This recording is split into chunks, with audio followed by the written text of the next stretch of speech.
ଆଇନଗତ ପ୍ରତ୍ୟାଖ୍ୟାନ କୌଣସି ଜାତି, ଧର୍ମ ଏବଂ ସମୁଦାୟକୁ ଆକ୍ଷେପ କରିବା, କାହାର ଧାର୍ମିକ ଭାବନା ବିଶ୍ୱାସକୁ ଆଘାତ ଦେବା ଆମର ଉଦ୍ଦେଶ୍ୟ ନୁହେଁ। କିନ୍ତୁ ଆମର ସ୍ପଷ୍ଟ ଉଦ୍ଦେଶ୍ୟ ହେଉଛି ସମାଜର ଅନ୍ଧବିଶ୍ୱାସ, ଖରାପ ପରମ୍ପରା, କପଟତା, କୁପ୍ରଥା, ଭେଦଭାବ, ଅସମାନତା ବିଷୟରେ ମନୁଷ୍ୟର ଚିନ୍ତାଧାରା ଅନୁଯାୟୀ ଲୋକଙ୍କୁ ସଚେତନ କରାଇବା। ଅଜ୍ଞାନତା ହେଉଛି ଅନ୍ଧବିଶ୍ୱାସର ମୂଳ କାରଣ। ତର୍କ ଏବଂ ପ୍ରମାଣ ହେଉଛି ଏମିତି ଏକ ଅସ୍ତ୍ର ଯେଉଁଥିରେ ଅନ୍ଧବିଶ୍ୱାସକୁ ସମୂଳେ ବିନାଶ କରିହେବ। ଟ୍ରୁଥ୍ ଅଫ୍ ଓଡ଼ିଆ ଚ୍ୟାନେଲ ଭାରତୀୟ ସମ୍ବିଧାନର ପ୍ରବନ୍ଧ 51A ଅନୁଯାୟୀ ବୈଜ୍ଞାନିକ ଚେତନା ଓ ମାନବବାଦୀ ସ୍ୱଭାବ ଏବଂ ମୌଳିକ କର୍ତ୍ତବ୍ୟକୁ ପ୍ରୋତ୍ସାହିତ କରେ। ଭାରତୀୟ ସମ୍ବିଧାନ ପ୍ରବନ୍ଧ 19(1) ଅନୁଯାୟୀ ସମସ୍ତଙ୍କୁ ବକ୍ତବ୍ୟ ଏବଂ ଅଭିବ୍ୟକ୍ତିର ସ୍ୱାଧୀନତାର ଅଧିକାର ଦିଆଯାଇଛି। କର୍ମ, ପୁନର୍ଜନ୍ମ ଓ ମୋକ୍ଷ ଏହା କ'ଣ? ହିନ୍ଦୁ ଧର୍ମରେ କର୍ମ, ପୁନର୍ଜନ୍ମ ଓ ମୋକ୍ଷକୁ ନେଇ ଯେଉଁ କପୋଳକଳ୍ପିତ ଅବଧାରଣା ବ୍ୟକ୍ତି ମାନସରେ ଜମି ରହିଛି, ତାହା ମାନସିକ ତଥା ଆଧ୍ୟାତ୍ମିକ ଦୃଷ୍ଟିରୁ ବ୍ୟକ୍ତିକୁ ବୁଦ୍ଧିହୀନ ଓ ଭାଗ୍ୟବାଦୀ ବନେଇ ଦେଇଛି। ଆମର ସାମାଜିକ ଢାଞ୍ଚା ଜାତିଭେଦକୁ ନେଇ ଗଠନ ହୋଇଛି। ବ୍ୟକ୍ତିର ମାନସିକତା ଓ ଆଧ୍ୟାତ୍ମିକ ଢାଞ୍ଚା ସେହି ଅନୁସାରେ ବିଭିନ୍ନ କର୍ମ, ପୁନର୍ଜନ୍ମ ଏବଂ ମୋକ୍ଷ ଆଧାରରେ ଗଠନ ହୋଇଛି। ଜାତିଭେଦ ଯୋଗୁଁ ହିନ୍ଦୁ ସମାଜ ବିଶୃଙ୍ଖଳିତ, ଜର୍ଜରିତ ଏବଂ ରୁଗ୍ଣ ହୋଇଯାଇଛି। ହଜାର ହଜାର ବର୍ଷ ଧରି ତଥାକଥିତ ମୁନିଋଷିମାନେ ଏହି ରହସ୍ୟର ମୂଳକୁ ପହଞ୍ଚିବା ପାଇଁ ଆପ୍ରାଣ ଚେଷ୍ଟା କରିଛନ୍ତି। ସେମାନେ ନିଜ ନିଜର ଅଭିଜ୍ଞତା ଓ ଅନୁମାନକୁ ଯେଉଁଭଳି ଭାବେ ପ୍ରତିପାଦନ କରିଛନ୍ତି ବା ଲେଖିଛନ୍ତି, ସେସବୁ ଏତେ ଅସ୍ପଷ୍ଟ ତଥା ଦ୍ୱନ୍ଦ୍ୱମୂଳକ ଭାବ ଓ ଭାଷାରେ ଅଛି ଯେ ଏହାକୁ କୌଣସି ସୁସ୍ଥ ସାମାଜିକ ଜୀବନଯାପନ ପାଇଁ ଆବଶ୍ୟକ ଦର୍ଶନ ବା ଧାର୍ମିକ ବିଚାରତନ୍ତ୍ରର ଆଧାର ଭାବେ ଗ୍ରହଣ କରି ହେଉନାହିଁ। ଯଦିବା ଏହା ସବୁ ଗ୍ରହଣ କରିନେବା, ତେବେ ବି ସମାଜକୁ ଉଚିତ ମାର୍ଗଦର୍ଶନ ମିଳିବ ନାହିଁ। ଆମେ ଦେଶରେ ଠିକ୍ ଏହା ହିଁ ହୋଇଛି। ଆର୍ଯ୍ୟମାନେ କର୍ମର ଆଧାର ଅନୁସାରେ ସମାଜକୁ ବିଭିନ୍ନ ବର୍ଗରେ ବାଣ୍ଟିବା ତଥା ସମସ୍ତଙ୍କୁ ଉଚ୍ଚ ନୀଚ ସ୍ତରରେ ରଖିବାର ଏକ ବିଶିଷ୍ଟ ବିକୃତ ବିଚାର ଦେଇଥିବାରୁ ସେତେବେଳେ ସେମାନଙ୍କୁ ବଡ଼ ବୁଦ୍ଧିମାନ ବୋଲି ସମସ୍ତେ ମାନୁଥିଲେ। ଏକବିଂଶ ଶତାବ୍ଦୀରେ ମଧ୍ୟ ବର୍ଣ୍ଣ ବ୍ୟବସ୍ଥାକୁ ସମର୍ଥନ କରୁଥିବା ଲୋକଙ୍କ ସଂଖ୍ୟା କମ୍ ନୁହେଁ। କଠିନ ପରିଶ୍ରମ ଓ ସେବା କରିପାରୁଥିବା ବର୍ଗକୁ ଶୂଦ୍ର ଶ୍ରେଣୀରେ ରଖି ଆର୍ଯ୍ୟମାନେ ଆଦୌ ବୁଦ୍ଧିମତ୍ତା କିମ୍ବା ସହୃଦୟତାର ପରିଚୟ ଦେଇନାହାନ୍ତି। ବିଶେଷ କରି ତଥାକଥିତ ଉଚ୍ଚ ଜାତିର ଲୋକମାନେ ହିଁ ଏହାର ସମର୍ଥନ କରିବେ, କାରଣ ସେମାନଙ୍କର ହୀନ ସ୍ୱାର୍ଥ ସାଧନ ଶୂଦ୍ରମାନଙ୍କ ଦ୍ୱାରା ହିଁ ସମ୍ଭବ ହେଉଛି। ସେମାନେ ଭୁଲି ଯାଉଛନ୍ତି ଯେ ଦୁନିଆରେ ଆମଠାରୁ ବହୁତ ବଡ଼ ଓ ପୁରୁଣା ଦେଶ ସବୁ ବିନା ବର୍ଣ୍ଣ ବ୍ୟବସ୍ଥାରେ ମଧ୍ୟ ପ୍ରଗତିଶୀଳ ସମାଜ ଗଠନ କରିପାରିଛନ୍ତି। ସେହିସବୁ ଦେଶର ସମାଜ ଆମଠାରୁ ଉନ୍ନତ, ସଂଗଠିତ ଓ ସମୃଦ୍ଧ ହୋଇପାରିଛନ୍ତି। ସଂସାର ମାୟାଜାଲରୁ ମୁକ୍ତ ହେବାର ଉପାୟ ଧର୍ମଗ୍ରନ୍ଥ ଅନୁସାରେ କର୍ମ, ପୁନର୍ଜନ୍ମ ଓ ମୋକ୍ଷର ସିଦ୍ଧାନ୍ତ ଉପରେ ମଧ୍ୟ ଲାଗୁ ହୋଇଛି। ଏହି ତିନୋଟିର ପରସ୍ପର ସହିତ ଘନିଷ୍ଠ ସମ୍ପର୍କ ରହିଛି। ଏହି ଜନ୍ମରେ ଆମେ ଯେଉଁ ଅବସ୍ଥାରେ ଅଛୁ, ସେସବୁ ଗତ ଜନ୍ମର କୁକର୍ମ ବା ସୁକର୍ମର ଫଳ। ପୁଣି ଏହି ଜନ୍ମରେ ଆମେ ଯେଉଁ କୁକର୍ମ ବା ସୁକର୍ମ କରିବା, ସେସବୁ ଆସନ୍ତା ଜନ୍ମରେ ଆମକୁ ଭୋଗ କରିବାକୁ ପଡ଼ିବ ବୋଲି କୁହାଯାଉଛି। କୁହାଯାଏ ଯେ ଆତ୍ମା ଅମର। ସେ ପ୍ରାଣୀ ଦ୍ୱାରା କୁକର୍ମ ବା ସୁକର୍ମ ଅନୁସାରେ ପ୍ରାଣୀର ଶରୀରକୁ ତ୍ୟାଗ ବା ଗ୍ରହଣ କରିଥାଏ।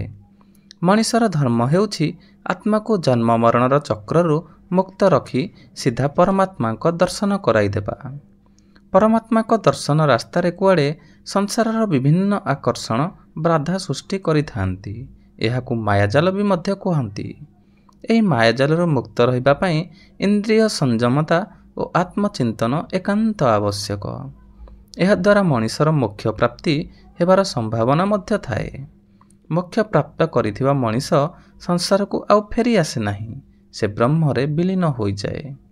ଏଇଠି ପ୍ରଶ୍ନ ଉଠୁଛି ଯେ ଆତ୍ମା ଯଦି ମଣିଷକୁ ନିୟନ୍ତ୍ରଣ କରୁଛି ତେବେ ପୁଣି ମଣିଷର ଧର୍ମ କିପରି ଆତ୍ମାକୁ ଜନ୍ମ ଓ ମରଣର ଚକ୍ରରୁ ମୁକ୍ତ ରଖିବ? ଆତ୍ମା ତ ଅମର ବୋଲି କହୁଛ, ପୁଣି ତାର ଜନ୍ମ ମରଣ କଥା ଉଠୁଛି କାହିଁକି? ହିନ୍ଦୁ ଧର୍ମରେ ମୋକ୍ଷ ପ୍ରାପ୍ତି ହିଁ ମଣିଷ ଜୀବନର ଚରମ ଓ ଏକାନ୍ତ ଲକ୍ଷ୍ୟ। କେତେକ ଧର୍ମଗୁରୁ କହନ୍ତି ମୋକ୍ଷ ପ୍ରାପ୍ତି ପରେ ଜନ୍ମ ମରଣର ଜଞ୍ଜାଳରୁ ମୁକ୍ତ ହୋଇ ଆତ୍ମା ପରମାତ୍ମାରେ ଲୀନ ହୋଇଯିବ। ତାକୁ ସଂସାରର ମାୟାଜାଲରେ ପଡ଼ି 44 ଲକ୍ଷ ଯୋନିରେ ଜନ୍ମ ନେଇ ଦୁଃଖ ଭୋଗରୁ ମୁକ୍ତି ମିଳିଯିବ। ଏହିଭଳି ମୋକ୍ଷ ପ୍ରାପ୍ତ ପାଇଁ ସଂସାରର କର୍ମ ଅପେକ୍ଷା ଧାର୍ମିକ କର୍ମ ଅର୍ଥାତ୍ ଆତ୍ମଚିନ୍ତନ ବେଶୀ କରିବାକୁ ହେବ। ସତ କଥା, ଯିଏ ସଂସାରରେ ରହିବ ନାହିଁ ସେ ସାଂସାରିକ କାମ କାହିଁକି କରିବ? ଯିଏ ସଂସାରକୁ ଏକ ମାୟାଜାଲ ଭାବି ସେଥିରୁ ଦୂରେଇ ରହିବାକୁ ଜୀବନର ଆଦର୍ଶ ବୋଲି ଭାବୁଛି, ସେ କୌଣସି ଉତ୍ପାଦନମୂଳକ କାମ ଆଦୌ କରିବନି କିମ୍ବା ବହୁତ କମ୍ କରିବ। ଏହା ବିଚାରଧାରା ହିନ୍ଦୁ ସମାଜରେ ଏତେ ଗଭୀର ଭାବେ ପ୍ରଭାବ ପକାଇଛି ଯେ ଯିଏ ଯେତେ କମ ପରିମାଣରେ ହାତ ଗୋଡ଼ ହଲାଇବ, କାମଚୋର ହେବ, ସେ ସେତେ ବେଶୀ ସମାଜରେ ପୂଜନୀୟ ହେବ। ଯିଏ କଠିନ ପରିଶ୍ରମ କରି ଜୀବନର ମୌଳିକ ଉପାଦାନ ଖାଦ୍ୟ ଉତ୍ପାଦନ କରୁଛି କିମ୍ବା ସମାଜର ସେବା କରୁଛି, ତାର ସମ୍ମାନ କମ୍ ହୋଇଯାଉଛି। ସେମାନଙ୍କ ପାଇଁ ସ୍ୱର୍ଗର ପରିକଳ୍ପନା ହେଉଛି ସେଠାରେ ସବୁକିଛି ବ୍ୟବସ୍ଥିତ ଅଛି। ସ୍ୱର୍ଗର ରାଜା ଇନ୍ଦ୍ରଙ୍କ ପ୍ରଜା ହିସାବରେ ସବୁ ସୁଖ ଓ ଐଶ୍ୱର୍ଯ୍ୟ ଭୋଗ କରିବାକୁ ମିଳିବ। କେଉଁଭଳି ସୁଖ, କେଉଁଭଳି ଆଶ୍ଚର୍ଯ୍ୟ, ସେମାନେ ଜାଣିନାହାନ୍ତି। ତାଙ୍କର ଶରୀର ତ ଏଇଠି ରହିଯିବ, ଆତ୍ମା ତ ଅନ୍ୟ କେଉଁ ଶରୀରରେ ପଶିଯିବ, ତେଣୁ ସୁଖ ଭୋଗ କରିବ ବା କିଏ? ସେ କଥା ବି ସେମାନେ ବି ଜାଣିନାହାନ୍ତି। ତଥାପି ସଂସାରରେ ଉପଲବ୍ଧ ଖାଇବା ପିଇବା, ଦାମ୍ପତ୍ୟ ଜୀବନରେ ପ୍ରେମ ଓ ଯୌନ ସୁଖ ପାଇବା ଇତ୍ୟାଦିକୁ ସେମାନେ ମାୟାଜାଲ ବୋଲି କହୁଛନ୍ତି। କାହିଁକି ବୁଝା ପଡ଼ୁନି? କେତେ ଲୋକ ଯୁକ୍ତି କରନ୍ତି ସଂସାରର ସୁଖ କ୍ଷଣିକ, ମାତ୍ର ଗୋଟିଏ ଜୀବନ ପାଇଁ ମିଳିଥାଏ, କିନ୍ତୁ ସ୍ୱର୍ଗର ସୁଖ ଅନନ୍ତ କାଳ ପାଇଁ। ଏଠାରେ ସୁଖ ସହିତ ଦୁଃଖ ବି ମିଳିଥାଏ, ସେଠାରେ କେବଳ ସୁଖ ହିଁ ସୁଖ ମିଳିବ। ତେଣୁ ଏଠିକାର କ୍ଷଣିକ ସୁଖ ପାଇଁ ଲୋଭ ନ କରି ସାମାନ୍ୟ ଦୁଃଖ କଷ୍ଟ ସହି ଇନ୍ଦ୍ରିୟ ନିଗ୍ରହ ଓ ଆତ୍ମଚିନ୍ତନ କଲେ ସ୍ୱର୍ଗରେ ସ୍ଥାନ ମିଳିବ। ତାକୁ ନୈଷ୍କ୍ରମୟ ସିଦ୍ଧି ବୋଲି କହନ୍ତି। ଏଭଳି ପରିସ୍ଥିତିରେ ସମାଜ ଉପେକ୍ଷିତ ରହିବା ସ୍ୱାଭାବିକ। ଯେଉଁମାନେ ମୋକ୍ଷର କଳ୍ପନା କରୁଥିଲେ ସେମାନେ ସମାଜ ଆଡ଼କୁ ଧ୍ୟାନ ଦେଲେ ନାହିଁ। ଯେଉଁ ସମାଜରେ ରହି ଖାଇ ପିଇ ବଡ଼ ହେଲେ ଏବଂ ମୋକ୍ଷ ପ୍ରାପ୍ତିର ଜ୍ଞାନ ପାଇବା ପାଇଁ ଶିକ୍ଷା ପାଇଲେ, ସେହି ସମାଜ ତାଙ୍କ ପାଇଁ ମାୟାଜାଲ ପ୍ରତୀତ ହେଲା। ଏହାଠାରୁ କୃତଜ୍ଞପଣ ଆଉ କ'ଣ ଥାଇପାରେ? ଯଦି ସେମାନେ ସମାଜ ସହିତ ଜଡ଼ିତ ରୁହନ୍ତେ ଏବଂ ସମାଜ ବିଷୟରେ ଚିନ୍ତା କରନ୍ତେ, ତାହେଲେ ସେମାନଙ୍କୁ ସମାଜରେ ରହୁଥିବା ଅଭାବ ଗୁଡ଼ିକ ଦେଖାଦିଅନ୍ତା। ଉକ୍ତ ଅଭାବ ଗୁଡ଼ିକୁ ଦୂର କରିବାର ଉପାୟ ବି ସେମାନେ ଖୋଜି ବାହାର କରନ୍ତେ। ଅସଲ କଥା ହେଉଛି ଯେ ଏସବୁ କରିବା ପାଇଁ ସେମାନଙ୍କୁ ଶାରୀରିକ ଓ ମାନସିକ ପରିଶ୍ରମ କରିବାକୁ ପଡ଼ନ୍ତା। ଶୂଦ୍ରଙ୍କ ଭାଗରେ ଯେଉଁ ସବୁ କର୍ମ ଦିଆ ସରିଛି, ସେସବୁକୁ ଏମାନେ ଫେରାଇ ଆଣିବେ ବା କିପରି? ତେଣୁ ସେମାନଙ୍କ ଉଚ୍ଚପଦ ଓ ଗାରିମା ବଜାୟ ରଖିବାକୁ କର୍ମ ଓ ପୁନର୍ଜନ୍ମ ସିଦ୍ଧାନ୍ତକୁ ଖୋଜିବାକୁ ପଡ଼ିଲା। ଏହି ସିଦ୍ଧାନ୍ତରୁ ସେମାନଙ୍କର ଗୋଟିଏ ବଡ଼ ଲାଭ ହେଲା ଯେ ଆର୍ଯ୍ୟମାନେ ଯେଉଁ ବର୍ଣ୍ଣ ବ୍ୟବସ୍ଥା ସମାଜକୁ ଦେଇଥିଲେ, ତାର ଦାର୍ଶନିକ ସୂତ୍ରଟିଏ ମିଳିଗଲା। ବର୍ତ୍ତମାନ ସେମାନେ କର୍ମ ଅନୁସାରେ ଥିବା ପ୍ରଥାକୁ ଜନ୍ମ ଅନୁସାରେ ଜାତି ରୂପେ ପରିଣତ କରିପାରିଲେ। ସବୁବେଳ ପାଇଁ ନିଜର ଉଚ୍ଚ ଜାତିର ସମ୍ମାନକୁ ସୁରକ୍ଷିତ କରିପାରିଲେ। ଦ୍ୱିତୀୟରେ ଯଦି କୌଣସି ଶୂଦ୍ର ସାହସ ସଞ୍ଚୟ କରି ଅନ୍ୟାୟ ବିରୁଦ୍ଧରେ ପ୍ରତିବାଦ କରୁଥିଲା, ତାକୁ ପୂର୍ବଜନ୍ମର କୃତକର୍ମର ଫଳ ଏହି ଜନ୍ମରେ ଭୋଗ କରିବା ପାଇଁ ଉପଦେଶ ଶୁଣାଇ ମାନସିକ ଭାବେ ପଙ୍ଗୁ କରିଦିଆଗଲା। ତା ଛଡ଼ା ନିଜ ଜାତିର ମର୍ଯ୍ୟାଦା ଲଙ୍ଘନ କରିବାଟା ଧର୍ମ ବିରୋଧୀ ବୋଲି ଘୋଷଣା କରିଦିଆଗଲା। ନିଜ ଜାତିରେ ରହି ଦୁଃଖ ନିର୍ଯାତନା ଭୋଗ କରିବାକୁ ପଡ଼ିଲେ ମଧ୍ୟ ତାହା ହିଁ ସ୍ୱଧର୍ମ ବୋଲି ମାନିବାକୁ ଆଶ୍ୱାସନା ଦିଆଗଲା। ସ୍ୱଧର୍ମେ ନିଧନଂ ଶ୍ରେୟ, ପରଧର୍ମେ ଭୟାବହ ସିଦ୍ଧାନ୍ତ ଅନୁସାରେ ଯିଏ ଯେଉଁଠି ଯେଉଁଭଳି ସେ ସେହିଠି ସେହିଭଳି ହିଁ ରହି ସ୍ୱଧର୍ମ ପାଳନ କରୁଥାଉ। ଶୂଦ୍ରକୁ ଘୃଣା କରିବା ବ୍ରାହ୍ମଣଙ୍କର ସ୍ୱଧର୍ମ ବୋଲି ମାନି ନିଆଗଲା। ବ୍ରାହ୍ମଣଙ୍କୁ ପୂଜା କରିବା ଶୂଦ୍ରଙ୍କ ସ୍ୱଧର୍ମ ହେଲା। ହଜାର ହଜାର ବର୍ଷ ଧରି ଏହି ନିୟମ ଚଳି ଆସୁଥିବାରୁ ବିଚାର ଶୂଦ୍ରବର୍ଗ ନିଜ ଆତ୍ମସମ୍ମାନ ହରାଇ ଏତେ ଦିନ ହୋଇ ପଡ଼ିଛନ୍ତି ଯେ ଏବେ ଯଦିଓ ସେମାନେ ଅନେକ ସାମ୍ବିଧାନିକ ଅଧିକାର ପ୍ରାପ୍ତ ହେଲେଣି, ତଥାପି ସେମାନେ ଆଗକୁ ଆସିବାକୁ ସାହସ କରିପାରୁନାହାନ୍ତି। ଏହି ବ୍ୟବସ୍ଥାରେ ହଜାର ହଜାର ବର୍ଷ ରହି ଆସିଥିବାରୁ ସମସ୍ତଙ୍କର ମାନସିକ ଶୋଷଣ ବ୍ରେନ୍ ୱାଶ୍ ହୋଇସାରିଛି। ସେଥିପାଇଁ ସମସ୍ତେ ନିଜକୁ ଉଚ୍ଚ ବା ନୀଚ ଜାତିର ବ୍ୟକ୍ତି ବୋଲି ମାନସିକ ସନ୍ତୁଷ୍ଟି ନେଇ ବଞ୍ଚିଛନ୍ତି। ଏହିସବୁ ବ୍ୟବସ୍ଥା ହିନ୍ଦୁମାନଙ୍କୁ ସମାଜ ପ୍ରତି ବିମୁଖ କରାଇବା ସହ ସେମାନଙ୍କୁ ଭାଗ୍ୟବାଦୀ କରିଦେଇଛି। ସମାଜ ଯେଉଁ ଅବସ୍ଥାରେ ଅଛି ତାହା ପୂର୍ବ ନିର୍ଦ୍ଧାରିତ ବୋଲି ମାନି ନେଇଛି। ଏହାକୁ ପରିବର୍ତ୍ତନ କରିବା ଆମ କ୍ଷମତାରେ ନାହିଁ ବୋଲି ସେମାନେ ଭାବୁଛନ୍ତି। ଯୁଗ ସହିତ ତାଳ ଦେଇ ନ ବଦଳୁଥିବା ସମାଜରେ ଅନେକ ପ୍ରକାରର ଅଭାବ ଏବଂ ଅଭିଯୋଗ ରହିବା ସ୍ୱାଭାବିକ। ପରିଶ୍ରମକୁ ଉଚିତ ମୂଲ୍ୟ ବା ପୁରସ୍କାର ନ ମିଳିବାରୁ ସମାଜରେ ଗୋଟିଏ ବର୍ଗ ଭିତରେ ସର୍ବଦା ଦାରିଦ୍ର୍ୟ ଲାଗି ରହିଲା। ମଣିଷ ସମୁଦାୟ ଭିତରେ ସମାନତା ନ ରହିବାରୁ ଭେଦଭାବ ଓ ମନାନ୍ତର ବଢ଼ି ଚାଲିଲା। ନିଜ ଦ୍ୱାରା ବିଗିଡ଼ି ଯାଇଥିବା ସମାଜ ବ୍ୟବସ୍ଥାକୁ ଆମେ ପୂର୍ବ ଜନ୍ମର କୁକର୍ମ ବା ସୁକର୍ମର ଫଳ ମାନିନେଲେ ବ୍ୟବସ୍ଥାକୁ ସୁଧାରିବାକୁ ଚେଷ୍ଟା କରୁନାହୁଁ। ସେଥିପାଇଁ ମୋକ୍ଷ ପ୍ରାପ୍ତି ଛଡ଼ା ସେମାନଙ୍କୁ କଷ୍ଟରୁ ମୁକ୍ତି ଦେବା ପାଇଁ ଅନ୍ୟ କୌଣସି ଉପାୟ ନଥିଲା। ମୋକ୍ଷ ପ୍ରାପ୍ତିର ଲାଳସା ଗୋଟିଏ ପଳାୟନପନ୍ଥୀ ମାନସିକତା। ଜୀବନର ସବୁ ସମସ୍ୟାରୁ ମୁକ୍ତି ପାଇବାର ଏକ ଆତ୍ମପ୍ରବଞ୍ଚନା ମାତ୍ର। ଏଇଠି ମଧ୍ୟ ଆମେ ହୀନ ସ୍ୱାର୍ଥର ପରିଚୟ ଦେବାକୁ ଭୁଲି ନାହୁଁ। ଶୂଦ୍ରମାନଙ୍କୁ ମୋକ୍ଷର ଅଧିକାରରୁ ବଞ୍ଚିତ କରିଦେଇଛୁ। କାରଣ ଶୂଦ୍ରମାନେ ଯଦି ମୋକ୍ଷ ପ୍ରାପ୍ତି ପାଇଁ ସମାଜରୁ ବିମୁଖ ହୋଇଯାଆନ୍ତେ ଏବଂ ସବୁ କାମଦାମ ଛାଡ଼ି ଦିଅନ୍ତେ, ତାହେଲେ ଉଚ୍ଚ ଜାତିର ଲୋକମାନଙ୍କୁ ଖାଇବା ପିନ୍ଧିବାକୁ ଦିଅନ୍ତା ବା କିଏ? ସେମାନଙ୍କର ସେବା କରନ୍ତା ବି କିଏ? ସେଥିପାଇଁ ଶୂଦ୍ରମାନଙ୍କୁ ଧର୍ମ ଓ ଦର୍ଶନ ଗ୍ରନ୍ଥ ପଢ଼ିବା ଶୁଣିବା ମନା। ଭୁଲରେ ମଧ୍ୟ ବିଦ୍ରୋହ ଭାବନା ମନରେ ଆଣିବା ମନା ଅର୍ଥାତ ସ୍ୱଧର୍ମରୁ ଉଚ୍ଚ ଜାତିର ସେବା ବିଚ୍ୟୁତ ହେବା ମନା। ଶୂଦ୍ର ବର୍ଗ କେବେ ବି ନିଜସ୍ୱ ବୁଦ୍ଧିର ପ୍ରୟୋଗ କଲେ ନାହିଁ। ଉଚ୍ଚ ବର୍ଗର ଲୋକଙ୍କ ସ୍ୱାର୍ଥପର ମନୋବୃତ୍ତିକୁ ଚିହ୍ନି ବି ପାରିଲେ ନାହିଁ, ଯେଉଁଥିପାଇଁ ସେମାନେ ଯୁଗ ଯୁଗ ଧରି ହୀନିମାନିଆ ଜୀବନ ନେଇ ବଞ୍ଚି ରହିଛନ୍ତି। ଏହିଭଳି ପରିସ୍ଥିତିରେ ସମାଜକୁ ଦେଖିବା ପାଇଁ କେହି ରହିଲେ ନାହିଁ। ଯେଉଁମାନେ ମୋକ୍ଷ ପଛରେ ଗୋଡ଼ାଇଲେ ସେମାନେ ସମାଜକୁ ଉପେକ୍ଷା କରିବାକୁ ଲାଗିଲେ। ଯେଉଁ ଶୂଦ୍ରବର୍ଗ ସମାଜର ଅଭାବ ଓ ଅଭିଯୋଗକୁ ନେଇ ସଂଘର୍ଷ କଲେ, ସେମାନେ ଏତେ ଦୁର୍ବଳ ଓ ଅଧିକାରହୀନ କରିଦିଆଗଲା ଯେ ସମାଜ ଆପେ ଆପେ ଦୁର୍ବଳ ହୋଇପଡ଼ିଲା। ହିନ୍ଦୁ ସମାଜ ଏକ ସୁସ୍ଥ ଓ ଶକ୍ତିଶାଳୀ ସମାଜ ରୂପରେ ପରିଗଣିତ ହୋଇପାରିଲା ନାହିଁ। ତେଣୁ ବାହାରୁ ଯେତେ ଥର ଆକ୍ରମଣ ହେଲା ଆମେ କିଛି ବି ମଧ୍ୟ କରିପାରିଲୁ ନାହିଁ। ବ୍ରାହ୍ମଣମାନେ ବ୍ରହ୍ମଜ୍ଞାନ ସହିତ ଯୁଦ୍ଧବିଦ୍ୟାର ବି ନିପୁଣ ଥିଲେ।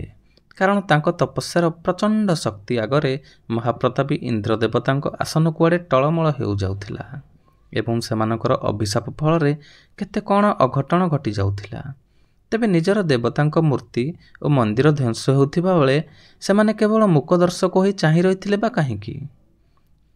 ଆଜାମ୍ବିଳ ଭଳି ପାପୀକୁ ଉଦ୍ଧାର କରିଦେଉଥିବା ଭଗବାନ ତାଙ୍କର ଭକ୍ତକୁ ରକ୍ଷା କରିବା ଦୂରେ ଥାଉ, ସେ ନିଜକୁ ମଧ୍ୟ ରକ୍ଷା କରିପାରିଲେ ନାହିଁ କାହିଁକି? ମୁଷ୍ଟିମେୟ ବିଦେଶୀ ଶତ୍ରୁଙ୍କ ଆଗରେ ଆମର ହଜାର ହଜାର ସୈନ୍ୟ ଥାଇ ମଧ୍ୟ ମହାନ ଧର୍ମସ୍ଥଳ କିମ୍ବା ଭଗବାନଙ୍କୁ ରକ୍ଷା ପାରିଲୁନୁ କାହିଁକି? ଏହି ଅବସ୍ଥା କ୍ଷତ୍ରିୟମାନଙ୍କର ବି ଥିଲା। ଅଧିକାର ଓ ଭୋଗ ଲାଳସାରେ ସେମାନେ ବି ସବୁ ସିଦ୍ଧାନ୍ତ, ସବୁ ଆଦର୍ଶକୁ ଦଳି ପକାଇଦେଲେ ଏବଂ ଅବସରବାଦୀ ପାଲଟିଗଲେ।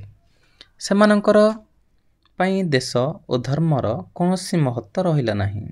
ପରିଣାମତଃ ଆମେ ଅନେକ ବର୍ଷ ଧରି ଅନ୍ୟମାନଙ୍କ ପାଖରେ ଗୋଲାମ ହୋଇ ରହିଲୁ। ଏହି ଗୋଲାମୀ ଦୁଃଖକୁ ଭୁଲିବା ପାଇଁ ଆମେ ପୁଣି ଏକ ଚିରପରିଚିତ ଆତ୍ମପ୍ରବଞ୍ଚନାର ସାହାରା ନେଲୁ। ବର୍ଣ୍ଣ ବ୍ୟବସ୍ଥାର ବଡ଼ ବଡ଼ ସୀମାରେଖାରୁ ବାହାରି ଜାତିଗତ ଛୋଟ ଛୋଟ ସୀମା ଭିତରେ ମୁଣ୍ଡ ପୂରାଇବାକୁ ଲାଗିଲୁ, ଯାହାଫଳରେ ଶହ ଶହ ଜାତି ଓ ଉପଜାତି ସୃଷ୍ଟି ହୋଇଗଲା। ତା ଫଳରେ ଆମର ଦୁଃଖ ଆହୁରି ଅଧିକ ବଢ଼ିବାକୁ ଲାଗିଲା। ଏହି ଦୁଃଖରୁ ମୁକ୍ତି ପାଇବା ପାଇଁ ମୋକ୍ଷ ପ୍ରାପ୍ତି ଆହୁରି ଅଧିକ ଆବଶ୍ୟକ ମନ ହେଲା। ଆମେ ତଥାକଥିତ ଭଗବାନଙ୍କୁ ସ୍ତୁତି କରିବାକୁ ଲାଗିଲୁ। ଆତ୍ମଶୁଦ୍ଧି କିପରି ହେବ? ଆମେ ସେହି ଚିନ୍ତାରେ ବୁଡ଼ି ରହିଲୁ। ତେଣେ ଆମର ଚତୁଃପାର୍ଶ୍ୱରେ ଯାବତୀୟ ଅଳିଆ ଆବର୍ଜନା ଜମା ହେବାକୁ ଲାଗିଲା। ବାହାରର ଆବର୍ଜନା ବଢ଼ିବା ସଙ୍ଗେ ସଙ୍ଗେ ଆମ ସମାଜ ଆମକୁ ଆହୁରି ବେଶୀ କଷ୍ଟଦାୟକ ମନେ ହେଲା। ଫଳରେ ଆମେ ସେହି ସମାଜରୁ ଅଧିକ ଦୂରେଇ ରହିବାକୁ ଉଚିତ ମନେ କଲୁ। ଆମକୁ ବୁଝା ପଡ଼ିଲାନି ଯେ ଆମର ଜୀବନରେ ଯେଉଁ ଅଭାବ ବା କଷ୍ଟ ସବୁ ଉତ୍ପନ୍ନ ହୋଇଛି ତାହା ଏହି ସମାଜର ଅବ୍ୟବସ୍ଥା କାରଣରୁ ହିଁ ହୋଇଛି। ତେଣୁ ଏହି ସମାଜକୁ ସମୂଳେ ବଦଳାଇବା ହିଁ ଏକମାତ୍ର ଉପାୟ, ତାହା ବୁଝିପାରିଲୁନି। ଆମର ଏହି ଅସାମାଜିକତା ହିଁ ଆମର ବୁଦ୍ଧିଭ୍ରଷ୍ଟ କରିଦେଲା। ଗୁଡ଼ିଏ ଅସ୍ପଷ୍ଟ ସିଦ୍ଧାନ୍ତ ଲାଗୁ ହୋଇଥିବାରୁ ହିନ୍ଦୁମାନଙ୍କ ଜୀବନ ଏକ ବିରୋଧାଭାସ ହୋଇ ରହିଯାଇଛି। ଯେଉଁମାନେ 44 ଲକ୍ଷ ଯୋନିରୁ ସର୍ବଶ୍ରେଷ୍ଠ ଯୋନି ମାନବ ଯୋନି ବୋଲି ମାନୁଛନ୍ତି, ସେମାନେ ସମାଜକୁ ହିଁ ମାୟାଜାଲ ବୋଲି ମନେ କରୁଛନ୍ତି। ହିନ୍ଦୁ ଧର୍ମର ମହାନ ପ୍ରବକ୍ତା ବ୍ରହ୍ମ ସତ୍ୟ ଜଗତ ମିଥ୍ୟା କହି ହିନ୍ଦୁମାନଙ୍କୁ ଏଭଳି ଦ୍ୱନ୍ଦ୍ୱରେ ପକାଇ ଦେଇଛନ୍ତି ଯେ ସେମାନେ ଭଲ କରି ଜୀଇ ପାରୁନାହାନ୍ତି କି ମରି ପାରୁନାହାନ୍ତି। 44 ଲକ୍ଷ ଯୋନିରେ ଜନ୍ମ ନେଇ ବଞ୍ଚିବାର ଭୟ କିଛି କମ୍ ନୁହେଁ। 84 ଲକ୍ଷ ଯୋନିରେ ଜନ୍ମ ନେଇ ବଞ୍ଚିବାର ଭୟ ବହୁତ କିଛି କମ୍ ନଥିଲା। ତେଣୁ ମଣିଷ ଜନ୍ମ ନେଇ ଯିଏ ସୁଖ ଓ ଦୁଃଖ ଭୋଗ କରିସାରିଛି ସେ ବି ଅନୁତାପ କରୁଛି, ମୁଁ ଏହି ଅମୂଲ୍ୟ ଜୀବନକୁ ମିଥ୍ୟା ଜଗତରେ ରହି ଅଯଥା ନଷ୍ଟ କରିଦେଲି। ଆଉ ଯିଏ ଭୋଗବିଳାସ ତ୍ୟାଗପୂର୍ବକ ତପସ୍ୟା କରି ଜୀବନ କାଟିଛି ସେ ବି ଅନୁତାପ କରୁଛି। ସ୍ୱର୍ଗ ସୁଖ ବା ମୋକ୍ଷ ପ୍ରାପ୍ତି କେବେ ହେବ ଜଣା ନାହିଁ, ହେଲେ ଏକ ଅମୂଲ୍ୟ ଜୀବନ ଅଯଥା ହାହାକାର ଓ ଦୁଃଖରେ ବିତିଗଲା। ଶେଷରେ ଏଭଳି ଦୁଇ ଗୋଷ୍ଠୀଙ୍କ ଦ୍ୱାରା ସମାଜର ବା ଧର୍ମର କୌଣସି ହିତକାରୀ କାମ ହୋଇପାରିଲା ନାହିଁ। ବର୍ତ୍ତମାନ ସମୟ ଆସିଛି ହିନ୍ଦୁ ସମାଜକୁ ଏହି ପୁନର୍ଜନ୍ମ ଓ ମୋକ୍ଷର ଚକ୍ରବ୍ୟୂହରୁ ମୁକ୍ତ କରି ଏହାକୁ ନୂତନ ଦିଗରେ ପରିଚାଳିତ କରିବା ସହିତ ବୈଜ୍ଞାନିକ ଚିନ୍ତାଧାରା ପ୍ରଦାନ କରିବା। ହଜାର ହଜାର ବର୍ଷ ଧରି ଧର୍ମର ପ୍ରଯୋଗ କରି ଆମେ ସବୁ ଦେଖି ସାରିଲେଣି। ପ୍ରୟୋଗର ପରିଣତି କାହାରିକୁ ଅଜାଣତ ନାହିଁ। ଯଦି ଏବେ ବି ଆମେ ଇତିହାସରୁ କିଛି ଶିକ୍ଷା ନେଇପାରିବା ତାହେଲେ ସମାଜ ଉଦ୍ଧାର ପାଇଯିବ। ହିନ୍ଦୁ ସମାଜରେ ଯେଉଁ ସବୁ ଅଭାବ ରହିଛି ସେଗୁଡ଼ିକୁ କିପରି ଦୂର କରାଯାଇପାରିବ ଏହା ଉପରେ ବୌଦ୍ଧିକ ଦୃଷ୍ଟିକୋଣରୁ ବିଚାର କରି କାର୍ଯ୍ୟ କରିବାକୁ ପଡ଼ିବ। ସମାଜ ପାଇଁ ସମସ୍ତେ ଚିନ୍ତା କରନ୍ତୁ, ସମାଜକୁ ନିଜ ସାଙ୍ଗରେ ନିଅନ୍ତୁ, ସମାଜକୁ ଶୃଙ୍ଖଳିତ କରି ସଜାଇ ଦିଅନ୍ତୁ। ତାପରେ ଦେଖିବେ ସେହି ସୁସ୍ଥ ସୁନ୍ଦର ସମାଜରେ ରହିବାରେ କିପରି ଅପାର ଆନନ୍ଦ ପ୍ରାପ୍ତ ହେବ। ମୋକ୍ଷ ପ୍ରାପ୍ତିର କଳ୍ପିତ ଆନନ୍ଦ ଆକାଶ କୁସୁମ ମାତ୍ର, ତେଣୁ ତାହା ଭଜନୀୟ।